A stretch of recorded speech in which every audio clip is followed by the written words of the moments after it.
नमस्कार, मैं हूं मृत्युंजय कुमार झा और इस वक्त हमारे साथ एक बेहद खास मेहमान हैं। हमारे साथ हैं नादिर गोदरेज साहब, जो कि चेयरपर्सन हैं गोदरेज इंडस्ट्रीज ग्रुप के और chairman and non executive director हैं गोदरेज एग्रोवेट के। सर, बहुत बहुत स्वागत है आपका जी मीडिया पर। और जब मैं आपसे बात कर रहा हूं, चूँकि आपका इतना लंबा एक्सपीरियंस है एग्री मार्केट में और इस वक्त एडिबल ऑयल को लेकर बहुत चर्चा हो रही है। यहाँ पे भी हम जो IBPA के कॉन्फ्रेंस में हैं, यहाँ पर ग्लोबल मार्केट के ऊपर बातचीत हो रही है। इंडिया का कंसर्न ये है कि हमारी डिपेंडेंसी इंपोर्ट के ऊपर बहुत ज्यादा है। हाँ। जो हमारा कंजम्पशन है उसका मोर देन 60-70% हमें इंपोर्ट करना पड़ता है। हाँ। चूंकि पाम प्लांटेशन को लेकर हमारा एक मिशन है, national mission on palm oil. आप भी पाम कल्टीवेशन में हैं। हाँ। क्या हम इस बात की उम्मीद करें कि पाम का कल्टीवेशन तेज रफ्तार से इंडिया में बढ़ रहा है और आगे बढ़ेगा? हाँ, गवर्नमेंट की नई पॉलिसी है ऑयल पाम पॉलिसी, इससे बहुत फायदा हुआ है। और अभी क्या हमें चाहिए, सब स्टेट ये पॉलिसी को मानना चाहिए। स्टेट का आधार नहीं मिलेगा तो ये पॉलिसी इतनी अच्छी नहीं चलेगी। फिर भी पाम ऑयल का भाव बढ़ गया है, इसलिए फार्मर्स को इंटरेस्ट है। हम हर साल 10,000 15,000 नई हेक्टर फार्मर्स को प्लांटिंग मटेरियल देते हैं, उन लोग खेती में लगाते हैं, उससे बहुत फ़ायदा होगा। और मुझे लगता है कि 20-25 साल में इंडिया ऑयल में सेल्फ सफिशिएंट हो जाएगी। ओके, ये बहुत अच्छी बात आपने कही कि 20 से 25 साल में इंडिया सेल्फ सफिशिएंट हो जाएगी एडिबल ऑयल में के इंपोर्ट में। तो सर, मैं जानना चाहता हूँ कि गोदरेज का जो प्लांटेशन चल रहा है पाम का, उसमें कितना प्रोग्रेस हुआ है और आपका फ्यूचर प्लान क्या है? हमारा फ्यूचर प्लान है कि जल्दी से एक्सपेंशन करना चाहिए नई पॉलिसी के वजह से। दूसरे देश से हाई यील्डिंग प्लांटिंग मटेरियल लाना चाहिए। नया मटेरियल का यील्ड डबल भी हो सकता है, उससे बहुत फ़ायदा होगा। फार्मर्स का प्रॉफिट भी बढ़ जाएगा, हमारे लिए भी अच्छा होगा। और ज़्यादा से ज़्यादा फार्मर्स ऑयल पाम लगाएंगे। उससे दूसरा फ़ायदा क्या हो सकता है कि ऑयल पाम पेड़ है, इसलिए वो बहुत कार्बन सिक्वेस्टर करती है। क्लाइमेट चेंज को भी हम हटा सकते हैं। और ऑयल पाम पेड़ है, इससे ऑयल पाम उगाने से बारिश भी ज़्यादा गिरता है। ये भी फ़ायदा है।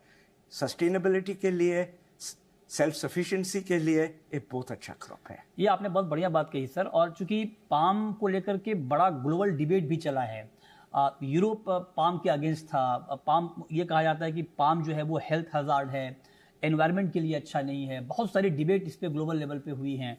अपने अपने लॉजिक्स हैं सबके। उस पॉइंट ऑफ व्यू से आपका क्या मानना है? क्या ये पाम को लेकर ये मिथ हैं या आपको लगता है इसमें कुछ सच्चाई है? नहीं, पाम तो हेल्दी है और पाम का फैटी एसिड कॉम्पोजिशन में ज़्यादा सैचुरेटेड फैट है, पर पाम में ज़्यादा पामेटिक है, वो हार्ट के लिए इतना ख़राब नहीं है।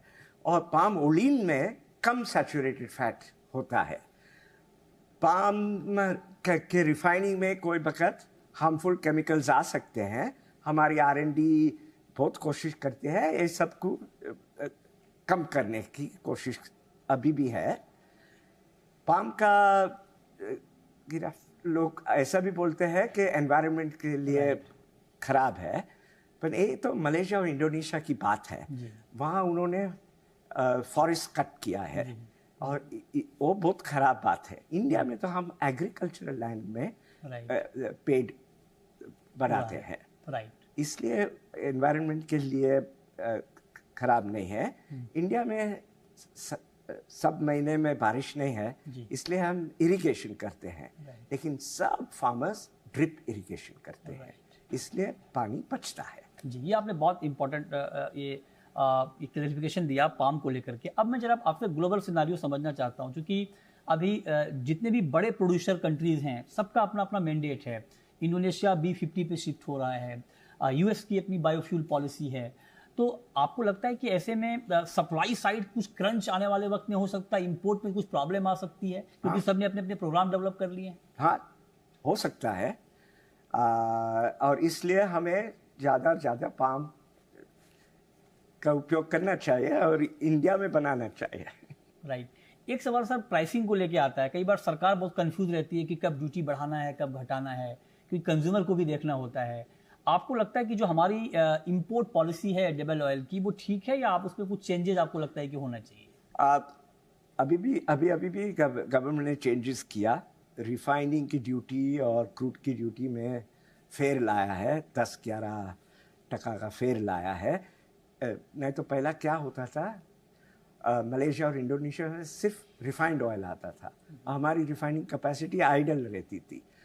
उन लोग एक्सपोर्ट ड्यूटी लगाते हैं क्रूड पे इसलिए उन लोग रिफाइंड ऑयल एक्सपोर्ट करते हैं। हमने हमारी ड्यूटी भी एडजस्ट की है, इसलिए रिफाइनर्स को फायदा हुआ है। सर, अब एक बार फिर से प्राइसेस एडिबल ऑयल के बढ़ने लगे हैं। हाँ। पाम के दाम बढ़ गए हैं, बाकी एडिबल ऑयल में तेजी आ गई है। आपका सेंस क्या कहते हैं? आपका इतना लंबा एक्सपीरियंस है, क्या इंडियन कंज्यूमर के लिए एडिबल ऑयल के फ्रंट पे कुछ पेनफुल सिचुएशन रहने वाला है? मतलब मैं ये जानना चाह रहा हूँ कि क्या अभी दाम थोड़े ऊपर रहेंगे या थोड़ा कम होंगे? थोड़ा बार तो ऊपर ही रहेंगे, और इंडोनेशिया ज़्यादा बायोडीजल बनाएगी तो ऊपर ही रहेंगे। पर उसका फ़ायदा ये हो सकता है कि इंडिया में प्रोडक्शन बहुत बढ़ेगी, और जब इंडिया में प्रोडक्शन बढ़ेगी तभी दाम फिर से नीचे आ जाएंगे।